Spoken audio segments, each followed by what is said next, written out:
Nicholas Roerich जो थे वो प्री इंडिपेंडेंस हिमाचल प्रदेश में आए, देश में आए। 1928 में वो नगर में अपने आप को उन्होंने अपनी रिहाइश को बनाया। उनका जो अटूट प्रेम था, वो जो इंडियन कल्चर है, हिंदू संस्कृति है, उस संस्कृति के प्रति था। वो एक राइटर थे, पेंटर थे, और जितने भी सेंट्रल एशिया की देश थे उन सब जगह जाने के बाद, जब यातायात के इतने बड़े साधन नहीं हुआ करते थे, आप देखिए उनकी लगनशीलता देखिए कि सारी जगह गए वो, और अपनी पेंटिंग से उन्होंने हिमालय का व्याख्यान किया। किस तरह से वो उस समय आए 1928 में मनाली में, किन रास्तों से, खच्चरों से, घोड़ों से होते हुए आए। रशिया से चले, एक संपन्न परिवार से थे। फादर उनके एडवोकेट वकील थे, माता एक व्यापारिक फैमिली परिवार से थी। निकले, उनके बच्चों ने यहाँ इंडिया में शादी की। फेमस हीरोइन देविका रानी जी से उनकी बेटे की उनकी मैरिज हुई।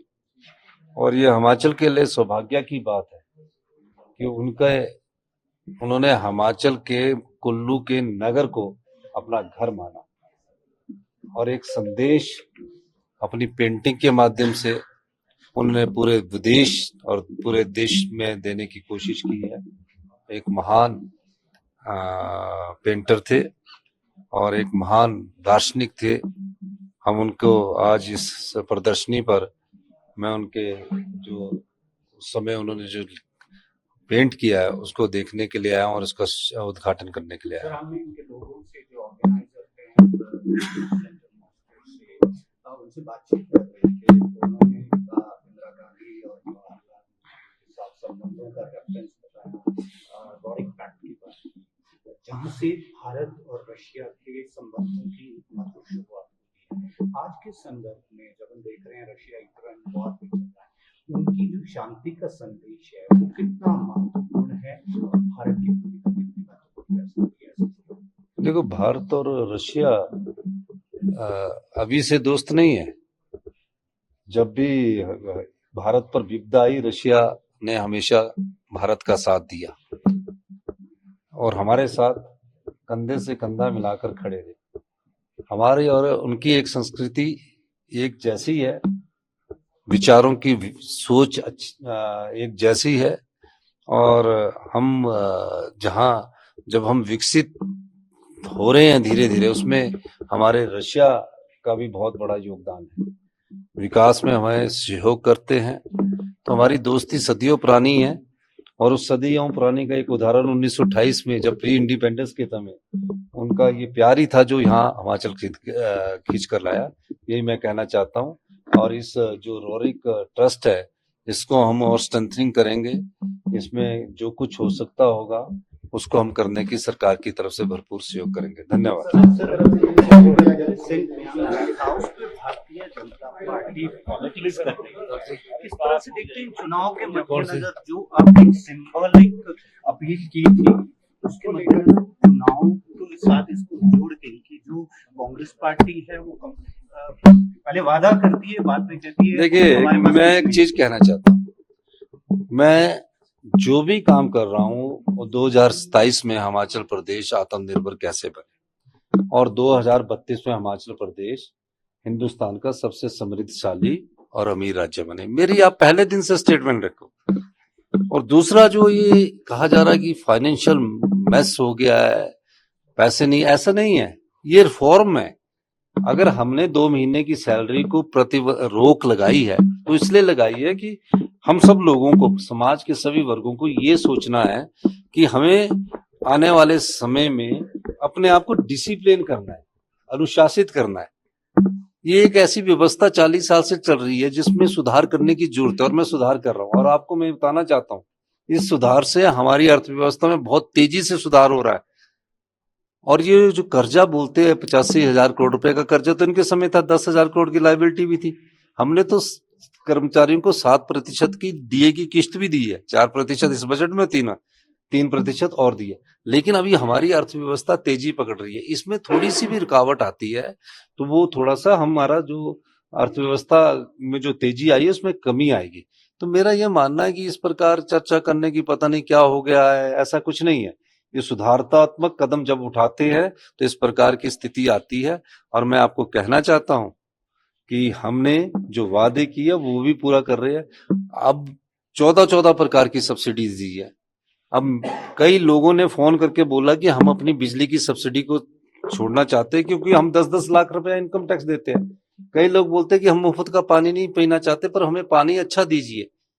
तो उसमें उन्होंने हमको कम से कम 1000 लोगों के मेरे फोन आ रहे हैं हर जगह कि हम छोड़ना चाहते हैं, ये स्टेप अच्छे है।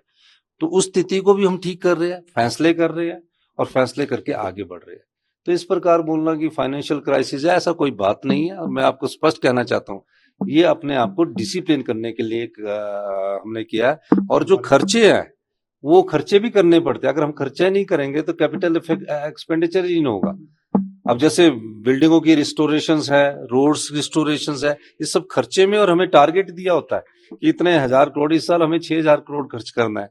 मुझे नहीं लगता कि 6000 करोड़ हम खर्च कर पाएंगे। पिछली बार भी बीजेपी तो कभी खर्च करेंगे थे, पर हम स्पीड कर रहे हैं, तो उससे भी इकोनॉमी को बूस्ट मिलता है और हमारा रेवेन्यू बहुत तेजी से बढ़ रहा है। और मुझे खुशी है कि जो हम सुधार कर रहे हैं और जो हम थोड़े बहुत कड़े फैसलों का असर होता है।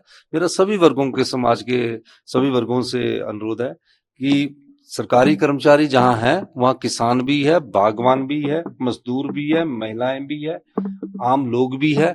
इन सबको अगर अपने क्वालिटी एजुकेशन देनी है, क्वालिटी वाटर देना है, क्वालिटी इलेक्ट्रिसिटी देनी है और क्वालिटी हेल्थ देनी है, हेल्थ सिस्टम आपका चरमरा गया, शिक्षा आपकी चरमरा गई। हमें तो 19 महीने हुए। अब इन सब चीजों के लिए पैसे की जरूरत है और हम पैसा खर्च कर रहे हैं, उसमें सुधार कर रहे हैं और रिफॉर्म्स हो रहे हैं। तो इस प्रकार की कोई स्थिति नहीं है। अब जैसे कि हमारे जो सरकारी कर्मचारी की सैलरी है वो मिलनी है, पेंशन वालों को पेंशन भी मिलनी है। तो 75 साल से ऊपर का एरियर जब हमने 28,000 परिवारों को दे दिया तो और परिवारों को भी मिलेगा। तो थोड़ा सा प्रकार से सुधार है। थोड़ा केंद्र से मदद मिली है? केंद्र से तो हमारे अधिकार है, केंद्र से तो हम केंद्र अधिकार लेना चाह रहे हैं। 9200 करोड़ रुपए हमारा एनपीए का, एनपीएस का है और 9300 करोड़ रुपया हमारा पीडीएनए का जो मिलना है, कब देते हैं। और 4300 करोड़ रुपया हमारा बीबीएमबी से शेयर है, जो कि सुप्रीम कोर्ट ने कहा कि हिमाचल प्रदेश को दो। उसकी 11 सितंबर को भी मेरे ख्याल कोर्ट में केस लगा। सर, आपको लगता है इसमें राजनीति कर रहे हैं? इसमें, जिसमें बिल्कुल भारतीय जनता पार्टी यहाँ की राजनीति कर रही है। कभी बोलते कि हमारे मकानों की ड्रोन से स्पाइंग कर रहे हैं, झूठ वो बोल रहे हैं कि हम बोल रहे हैं। कभी बोलते कि शराब के ठेकों की नीलामी हुई, उसमें ऐसा हो गया। उल्टा सीधी बयानबाजी कर रहे हैं। पढ़ के आना चाहिए उनको और थोड़ा स्टडी करके आना चाहिए। धन्यवाद।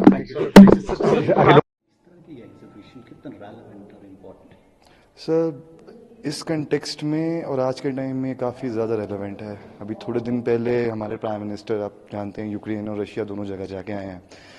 पास्ट ही प्रेजेंट और फ्यूचर को डिसाइड करता है। History repeat itself. Nicholas Russian थे, लेकिन उनकी अगर आप एग्जीबिशन में आएंगे आप देखेंगे उन्होंने इंडिया के साथ जो टाई अप्स किए थे उस टाइम पे, उनकी आर्ट, उनकी लिटरेचर, उनका वर्क इंडियन कल्चर के लिए। मैंने यहाँ भी एक पेंटिंग देखी जो एक इंडियन सिविलाइजेशन थी हमारी सबसे पहले। बियर्ड मैन की फोटोग्राफ भी यहाँ लगी हुई है। तो यहाँ से पता लगता है कि ये टाइज जो हमारे रशियस के साथ हैं या अदर्स वर्ल्ड के साथ हैं, ये आज के टाइम से नहीं है। इंडिया हमेशा से ही एक पीसफुल कंट्री रहा है और सबको जोड़ता रहा है। तो अगर इस एग्जीबिशन में आप आएँ और यहाँ जितने भी इनके थॉट्स हैं, एक बार उनको आप रिग्रेसली फॉलो करें या पढ़ें, you would get to know that we are going to make a difference between this countries. मतलब यूक्रेन और रशियन ही नहीं, सिर्फ हमारे वैल्यूज़, हमारे कल्चर, हमारा Nicholas is not a just a name. It's just a way to lead a life or how to live a life. So मेरे हिसाब से सभी को यहाँ आना चाहिए और इनके थॉट्स और ये इनकी जितने भी लिटरेचर्स हैं एक बार उस पर गौर जरूर करना चाहिए sir. Do you think this exhibition is learning for youth and art lovers? बिल्कुल सर, आर्ट लवर्स तो चलिए they will definitely come here, but youth मेरे जैसे जिन्होंने शायद कभी कभी थोड़ा थोड़ा हिस्ट्री पढ़ा हो या कभी पढ़ा, उनके लिए बहुत ज़्यादा इंपॉर्टेंट है यहाँ आना। इस छोटी सी चीज़ों से क्या होता है sir, you get to know about your past, you get to know what you can do in your future, what we are capable of doing. India is what is India, India is just not a name. Nicholas इतना बड़ा नाम है और वो India के अगर यहाँ ऐसी लिटरेचर लिख रहे हैं, ऐसा ऐसा समझ रहे हैं कि इंडिया क्या है, तो अपने यूथ को भी आज ये चीज़ आने की ज़रूरत है सर मेरे हिसाब से।